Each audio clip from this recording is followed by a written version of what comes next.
Good morning, everybody. Appreciate you taking the time. Just a little quick introduction on myself first, and then I'll talk about the Solder Brothers Emerging Companies Limited, which is a listed investment company under the code of SB2 on the ASX. Um, but myself, Greg Taylor, I'm Director of Equities at Solder Brothers. Been fortunate enough to spend the last 25 years as an institutional investor in Australian small caps, and very much a focus on microcaps during that time. I often reference was fortunate enough to work over 20 years ago with the team at Schroders. We had one of the first and only microcap focused Australian equity funds in the country. So it's great to have that perspective and experience as we go through various cycles and different macro considerations, and uh, really shines a lot of light. As there's always a lot of volatility and uncertainty in this space, but it's great to be able to lean on that experience to work through that. So that's my background. I said spent a lot of time on both listed and unlisted equities in the small to micro cap space.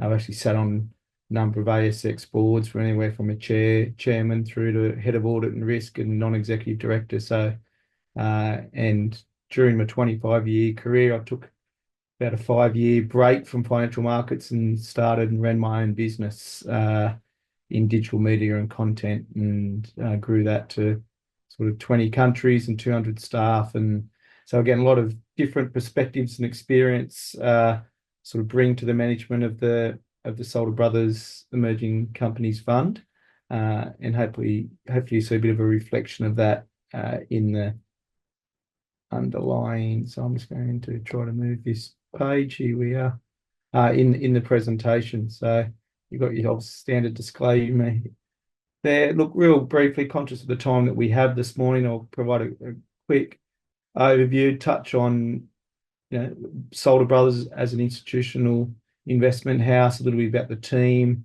our process. I'll just reiterate our view on small and micro caps, why we are quite optimistic about where we are in the cycle and the 2 to 3 year outlook for small caps. Then I'll step into some of the metrics around the portfolio itself and recent performance, and then go into a number of the key holdings within the fund. So what I said, Solder Brothers, I joined Solder Brothers just shy of 3 years back. And it's truly an institutional fund manager, over $4 billion of assets under management, and they're split across property, credit, and equities. As I mentioned, I head up the equities business. What we're talking about today is the listed investment company SB2. And I guess just to really reiterate, we're dedicated player within the microcap space. The mandate for the fund is a under 500 mil market cap companies. So that's where we focus. And again, I've spoken a little bit about my background, but really fortunate to have a large and experienced team supporting me, which is critical in this sort of really deep diligence, active process we take with small cap investing. And we'll talk a little bit about the performance. The good thing is that a strong, the fund has over 3 years track record, and the performance has been quite strong of late, and we'll talk about that. But what we'll also talk about is the sort of anomaly of the discount in which SB2 trades to its underlying post-tax net tangible asset value. It's out to 34%, which is, I'll talk about the portfolio composition, but the vast majority of these assets are ASX listed companies where they're marked to market daily. And so that NTA value is real in every sense of the word. And there's an opportunity to access a diversified portfolio of what we believe is quality growth microcap companies on the ASX at a 34% discount to their underlying value, which is, again, pretty unique opportunity. just talk a little bit about, touched on here about Solder Brothers, and I've sort of touched on the asset classes and the size, but I guess I can speak from direct experience in starting my own fund 10 years ago as a boutique fund manager, and versus the benefit of working with an institutional platform such as Solder Brothers. If where Solder Brothers has over 100 staff focused on operations, compliance, reporting, and all those important parts of managing other people's money. And what that enables the investment team to do, and myself, is spend the vast majority of our time on their portfolio. And I can speak firsthand as a co-founder of a boutique fund manager where we're managing $150 million again in this asset class. I was spending on average 50% of my time on the business of the fund manager, which only provided reduced time to spend on the underlying portfolio and the investments. And there's definitely a tangible impact of that. And again, it just gives you a little bit of a sign of the depth of the team here.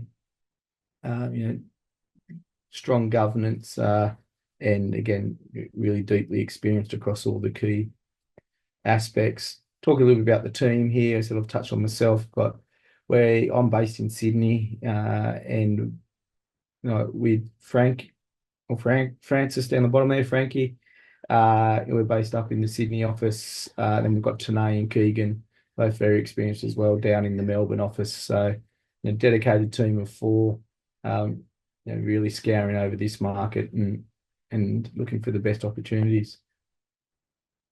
I won't spend too much time on the process here, but it's basically, it's a very deep due diligence and discipline process that I've applied for over 20 years in investing in this space, and it's served me well. And it's all about detailed financial modelling, and we do build our own three-way financial models on every company we review, and we review close to 100 of them. The portfolio's got about 25. They're the ones that come out with the best risk versus reward, but we do very deep cash flow, balance sheet analysis, as well as obviously the earnings and valuation work that we do. Always focus a lot on the qualitative aspects as well, and those quality specs include things like the strength of management, industry dynamics, competitive environment, etc. So spend a lot of time out of the office meeting companies, meeting competitors, and just getting a better understanding on the industries and companies in which we invest. I'll just touch on here, and it's probably been spoken about quite a bit over the last 6 months, but it's really starting to play out, and you'll see that in the recent performance numbers. But these valuation differentials are still very prevalent, and we've put out a couple of research papers which are available on our website, and I think been released to the ASX platform as well. But where we talk about relative valuations of the Australian small and micro cap market versus historic averages and versus their larger cap peers, and we're still seeing the largest discrepancy in over 20 years between the small cap and large cap valuations. And even over the last 12 months, we've seen improved performance in the small cap market, but that it's been pretty much in line with that of the large cap. So that gap hasn't really closed. Then we do a lot of work around what is the key driver of sentiment and small cap performance. Interest rates continually comes out on top, and as we're again all becoming pretty familiar with, US have already started their easing cycle on interest rates. I think you've also got the Australian markets, really the strong belief first quarter next year will follow suit. Overlay that with a little bit more certainty around the US political environment. I really feel we're in for a pretty positive period. Employment remains strong, inflation feels like it's under control, interest rates easing. Really believe that all the ingredients are there to drive sentiment and volume back into smaller micro caps, and I think for this whole audience, that's what we want to hear, and truly believe that we're seeing the green shoots of that. What I touch on here is just the performance of the fund, and this is the underlying asset performance. And we've had a pretty good 12 months. Funds up circa 35%, versus small cap index up 25%.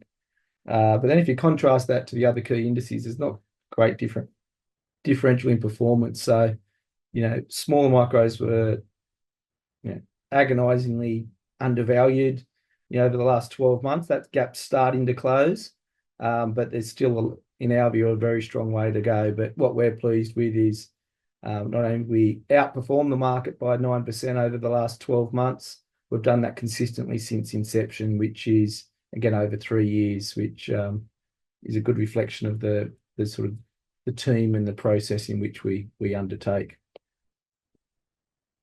Why I'm so optimistic and bullish at the moment is I've spoken about the top-down factors, and I really think we're about to move into the sweet spot of the cycle for smaller micro caps.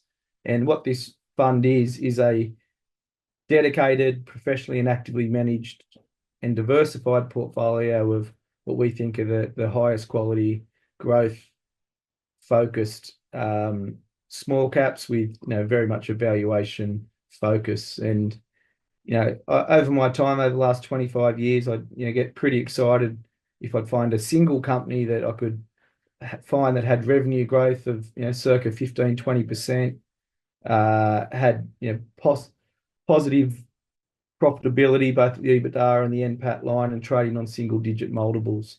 The exciting thing at where we are in the cycle now, and from the bottom up, which fundamentally I'm a bottom-up manager, is that we have been able to construct a portfolio of 25 holdings that, on the weighted average of that entire portfolio, represents those characteristics. And again, I speak about doing this for multiple decades. I can hand on my heart say I cannot recall a period in that time where I've been able to construct a portfolio with these metrics. So they're either the assumptions underlying them are terribly wrong, which history suggests they typically are not, or we really are in for we've been able to construct a nice portfolio here. And so what I've got here, you've got the metrics, but you've also got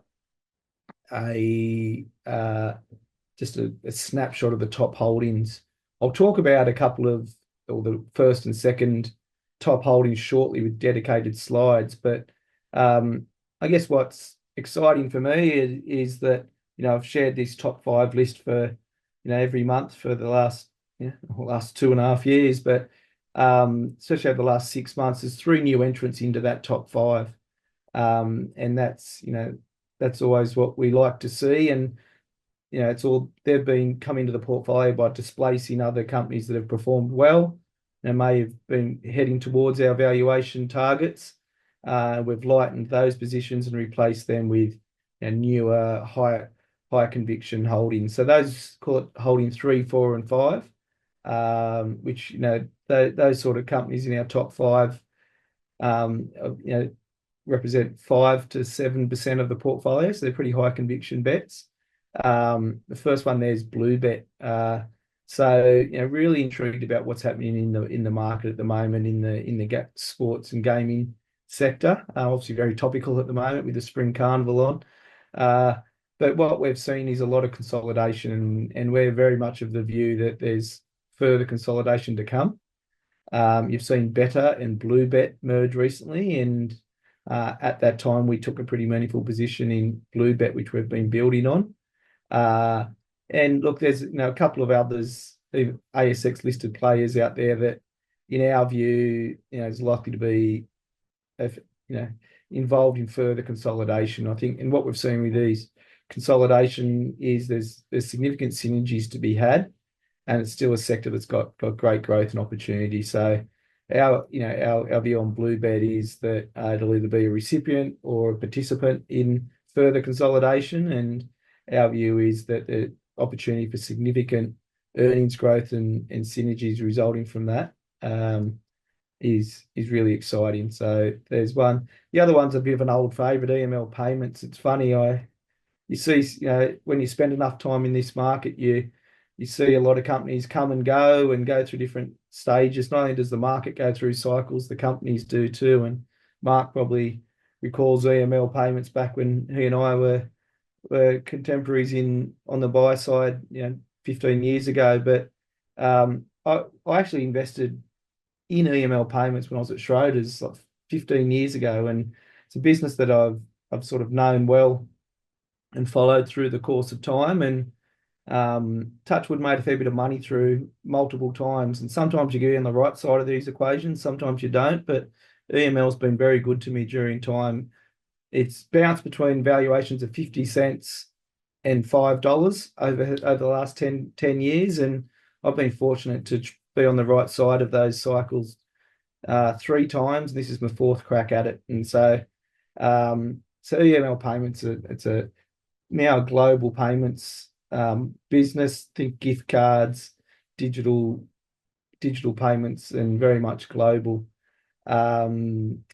What we like about it now is there's been a complete new management team and board put in place. We've actually had some positive experience with a number of those board members over the last decade or two in other companies. So we have a good relationship and trust in what they can do. And if you just look at the fundamentals, this business has done a pretty significant cost out and tidy up initiative over the last 12 months. And I think we're now moving into a bit more of the growth phase of that. And because it's probably still in the naughty corner for the underperformance from a $2 share price down to a 50-cent share price over the last 3 years, there's not a lot of institutions holding this or looking at it yet. And we think it's a little bit underheld and about to move into a sweet spot. But more importantly, it's got the right people at the top, both at the executive and board level. And again, it's a really interesting space that we understand well. So EML Payments. And then the things that I love about a team, and I'm not old, but the fifth holding there, PYC Therapies, is effectively a biotech, right? And I spoke to you probably 2 years ago, and over the last 15 years, I'd tell you that I don't really invest a lot in biotech because I just don't feel I have the domain knowledge and experience. And again, I just haven't been on the right side of previous investments made. And but I've got a couple of younger guys in the team who do understand the space, had more experience and knowledge, and really challenged me to consider sort of changing that view. And so I had set the hurdle really high for them and asked them to go out and scour the dozens of opportunities that all sound too good to be true, and said, let's just select two and let's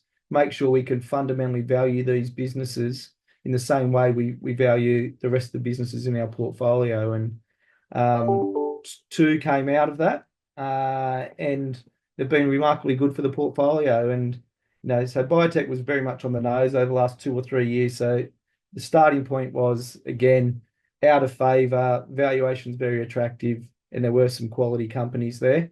And so we did a lot of work. It was a 12-month project where we saw them all multiple times and deep work. And PYC was one that we backed.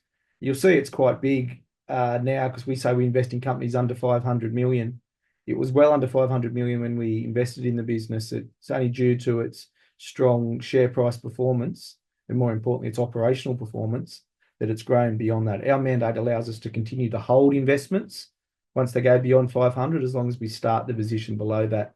And so that's what we've done. And PYC, really, really interesting company. And even though it's done well for us and more than doubled, this is one that could have a long way to go. And really good management, really good unique IP, and only on the start of a journey. So that's PYC. I'll sort of go through these a little bit quicker because I've spoke about them in the past, but they are our top two holdings. So, and again, I think we're all in this game, and when we play in smaller micro caps, everyone's hunting for the 10 bagger, the one that can increase 10x in value. And I'm sure the audience, there's been multiple people who have done that, and I've been fortunate to have a few over the times. But again, there's been some common characteristics about companies that I've been able to achieve those returns on. And I see this opportunity in AI media. So AI media, voice to text, live translation, again, global business, and it's a business that's spoken to a 5-year target of getting to 150 million of revenue and 60 million of EBITDA.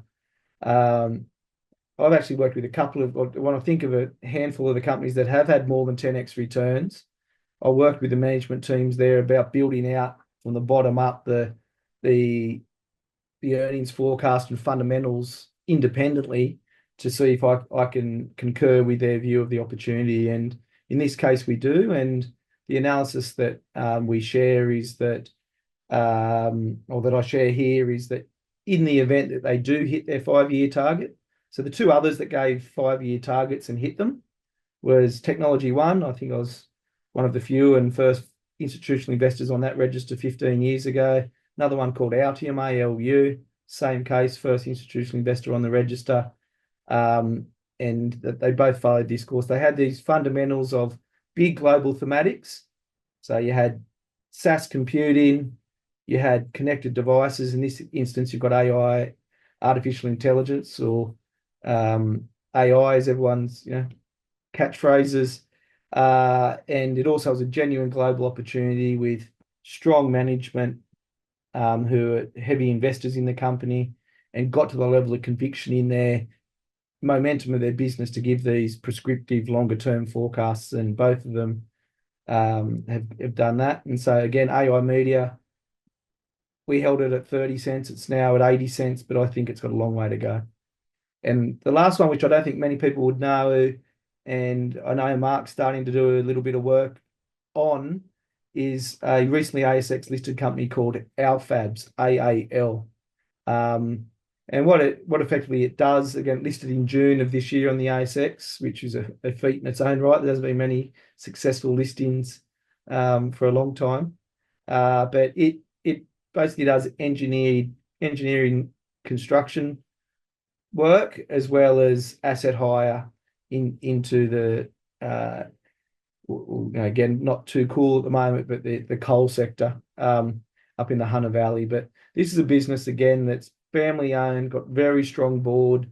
Like the chairman's ex-CFO of Woolworths. You've got some of the largest and most successful coal operators in Australia's history on the board and large investors in it. And on our numbers, this thing trades at about a third of the value of its peers. And again, on our numbers, I think the fully franked dividend yield on this business, I think it's closer to 10%, and it trades on a PE of about 6 times. Really high quality, unknown, not well held company that I think it's won some pretty significant contracts that underpin its earnings for the next few years. And I think it's going to become a lot more known in the market in the coming 12 months. So the last thing I'll leave you with, I just spoke about this NTA discount. So 34%. So the underlying asset value is $1.07 of the portfolio. That's just the accumulation of all the underlying holdings. And you can buy that portfolio for 70 cents today.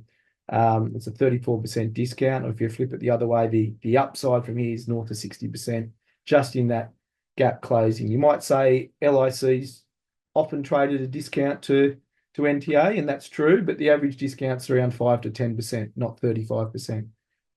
There is a reason for that. We've had some unnatural sellers on the register, which we've largely cleaned out now. And when I say that, they were foreign investors via the SIV visa scheme that, backed by the government, were forced to invest into emerging company funds. And then after 5 years, they can sell those. And so what we saw is a few of those exit the register and create more selling than buying, hence the share price was depressed. Now, again, we've largely worked through that. Performance has been very strong, but in addition to that, we have a buyback in place, and we've been quite active in that. We've bought about 5 million shares over the recent period with that buyback, and it's just on pause at the moment because we've got our AGM coming up later this month. And another thing that just to leave on is the dividend or distribution of the fund. Historically, we are yet to have paid a dividend, but what we've committed to is at this upcoming AGM to provide an update on that dividend policy with a view of moving towards dividend paying in the very near term. So I think that'll be another positive catalyst and really tick all the boxes. And what we haven't done a lot of marketing, and through forums such as this one that Mark's done a great job with Coffee Microcaps, we're starting to get out and raise the awareness. I think with all those factors, we're really confident we can get that discount down and overlay that with some strong underlying performance. We think, really interesting risk versus reward exposure to, again, a diversified and professionally managed portfolio of smaller micro caps. I will stop there, Mark. I think I'm on time, but left couple of minutes for questions. Yeah, thanks, Greg. We've known each other for a long time now, and as I used to work with Wilson Asset Management, one of the things we had there when we working in another LIC focus manager is and I don't think you really touched on it, but I would like to get your thoughts on, obviously with a closed-end vehicle, you don't have to worry about redemptions in a market like this, and but the flip side is you don't get the flows in a good market. But just balancing the equity versus cash allocation within the portfolio, because you're never really a forced buyer or a forced seller. So, I can remember times when we were at Wilson's and we could be 40% cash, which you would never really get in a managed fund environment. So maybe just talk to us on how you balance, being fully invested versus keeping, cash to pull the trigger on, new opportunities. Yeah, no, great question. And so we typically hold what we say we can hold up to 20% cash in the fund is the mandate limit. And there has been periods of time where we have had definitely over 10% cash in the fund. At the moment, we're at about 3 to 4% cash, are pretty fully invested. And that's because of our conviction in the market and the underlying holdings in the portfolio.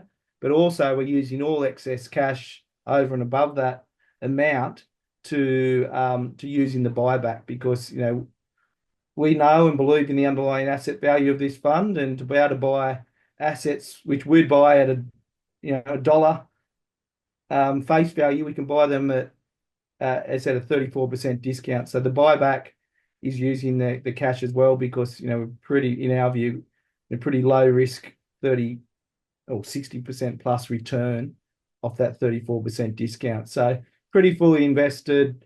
What we do is we typically hold about 10 to 20% of the portfolio in what we'd call highly liquid small cap names, which we can get in and out of pretty quickly. So in the event that new opportunities present, we have what we consider as funding sources that we'd be able to raise 5% of the fund pretty quickly to deploy to any opportunistic things we see in the market. And I'm going to ask one final one quickly as it's sort of related to that last point. Position sizing. So, your top five there, and you said you're pretty much fully invested with kind of 25 names. But in terms of, how much that top five would make up of, the full NTA. Yeah, so we hold anywhere between 2 and 10% is the range of holdings. And again, the math of 25 holdings at 100%, the average is about 4. Transparently, the AI media is up around that 8 to 10% at the moment. And then those other top 5 are in that sort of 4 to 6 range. And so what you've got there is probably a third of the portfolio, 30% of the portfolio in those top 5 names. So it is a high conviction portfolio and quite concentrated, but rightly or wrongly, that's how I've always invested. And now we do a lot of work to get to that conviction, and and that's hopefully what will continue to drive performance going forward. All right. Greg, thank you very much for joining us once again. And yeah, we'll maybe get you back in early in 2025, maybe after results season, and see how a lot of these names have reported.